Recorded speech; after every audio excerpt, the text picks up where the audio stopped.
બાળમિત્રો, આજે નવોદય માટે આપણે ફકરા નંબર 2 નો અભ્યાસ કરી લઈએ. સૌથી પહેલા એ ફકરો આપણે ધ્યાનથી વાંચીશું. દીપક ખૂબ ઉત્સાહિત હતો. ઉત્સાહિત એટલે હા, જે વધારે પડતા ઉત્સાહમાં હોય એને ઉત્સાહિત, ઉત્તેજિત શબ્દ વાપરી શકાય.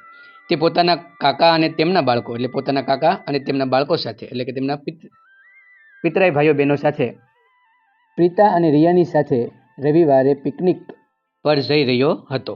તેણે પોતાના રમવાના સાધનો, નાસ્તો પોતાની પીઠ પર લેવાવાળી બેગની અંદર ઠેલાની અંદર મૂકી દીધા. સવારે તેઓ 6 વાગ્યે પિકનિક ઉપર ગયા એવું પણ અહીં દર્શાવ્યું છે. પિકનિક માટે નીકળી ગયા હતા. દૂર સુધી ગાડી ચલાવ્યા પછી તેઓ પિકનિક સ્થળ ઉપર પહોંચી ગયા. કેટલા વાગ્યે પહોંચ્યા? તો કે 9 વાગ્યે. તે સ્થળ ગામમાં આવેલું એક ફાર્મ હાઉસ એટલે કે વાડી હતી. તેઓને ગામની ચારે બાજુ ફરીને ડાંગરના ખેતરો જોયા.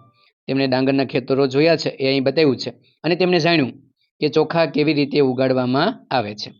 તેઓ વૃક્ષો પર ચડ્યા, કેરી અને જામફળ તોડ્યા. બપોરે એક વૃક્ષ નીચે બેસી અને બપોરનો નાસ્તો કર્યો. કાકાએ કહ્યું કે હવે ઘરે પાછા ફરવાનો સમય થઈ ગયો છે, તો આપણે હવે ઘરે પાછું ફરવું જોઈએ. પરંતુ તેમને હજુ વધુ સમય ગામમાં રોકાવા માંગતા હતા, કારણ કે તેઓને ગામ ખૂબ સારું લાગ્યું હતું. આ છે આપણો ફકરો. શું આવ્યું? તમને અર્થ સમજી લઈએ કે દીપક નામનો છોકરો હતો, તે આજ ફરવા જવાનો હતો એટલે ખૂબ ઉત્સાહમાં હતો. તેમના કાકા અને તેમના પિતરાઈ ભાઈઓ એટલે કે કાકાના દીકરા દીકરી સાથે, એમનું નામ પ્રીતા હતું અને રિયા હતું, એની સાથે પિકનિક ઉપર જવાનો હતો. એ રમવાના સાધનો લીધા, નાસ્તાની બેગ લીધી, બધું તેમને પીઠ ઉપર લગાવવાળી બેગમાં ભરી દીધું. 6 વાગ્યે નીકળ્યા અને ખૂબ લાંબી સુધી ગાડી ચાલી અને 9 વાગ્યે તેઓ એ સ્થળે પહોંચી ગયા. એ સ્થળ કયું હતું? તો કે ફાર્મ હાઉસ હતું. એક સરસ મજાની વાડી હતી. ચારે બાજુ છે એ ડાંગરોના ખેતરો હતા. અને તેમણે કાકા પાસેથી જાણ્યું કે ચોખા કેવી રીતે ઉગાડવામાં આવે છે. ત્યાર પછી તેઓ વૃક્ષો ઉપર ચડ્યા, કેરી અને જામફળ તોડ્યા. બપોરે વૃક્ષ નીચે બેસીને બપોરનો નાસ્તો કર્યો. કાકાએ કહ્યું કે હાલો હવે સમય થઈ ગયો છે, ઘણા રમ્યા, તો આપણે જઈએ. પણ તેમને આવવાની ઈચ્છા નહોતી, કારણ કે તે વાડી ફાર્મ હાઉસ તેમને ખૂબ ગમી ગયું હતું. આ રીતે આપણે આખો ફકરો સમજી લેવાનો છે. તમે બરાબર સમજી લેશો તો તરત જવાબ આપી શકશો. પહેલો પ્રશ્ન જોઈએ. પ્રશ્ન નંબર 1, ઉત્તેજિત શબ્દનો અર્થ. ઉત્તેજિત એટલે શું? જો ત્યાં આપ્યો જ છે, ત્યાં તમે લીટી કરશો એટલે ખબર પડી જશે કે ઉત્તેજિતનો અર્થ બીજો શું થાય. તો જવાબ જોઈ લઈએ. વિશ્વાસુ, ઉત્સાહિત, વ્યસ્ત અને નિરાશ.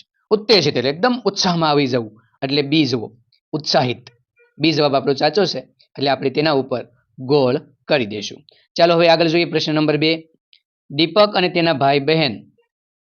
હવે એના ઓપ્શન જોઈ લઈએ. ગામમાં કંટાળી ગયા હતા, ઘરે પાછા જવા માંગતા હતા, રવિવારે પિકનિક જતા હતા, કે વૃક્ષો પર ન ચડી શક્યા.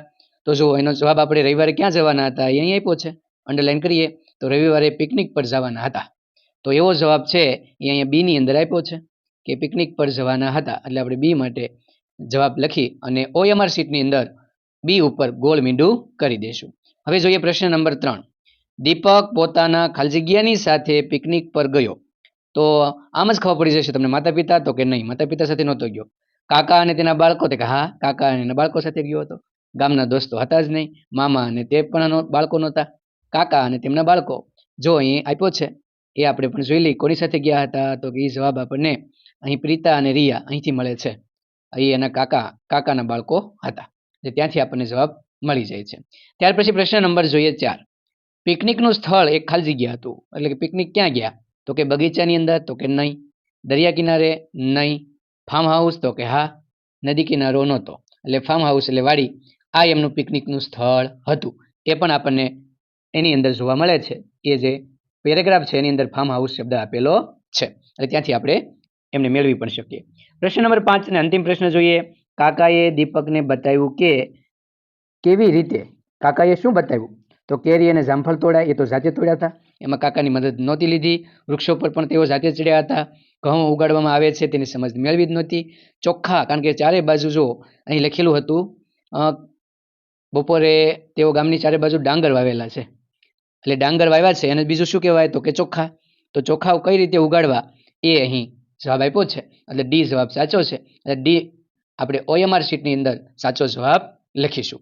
તો આ રીતે આપણે પેરેગ્રાફને બરાબર વાંચી તેના તમામ જવાબો મેળવી અને આપણે સાચો જવાબ શોધી અને લખવાનો છે.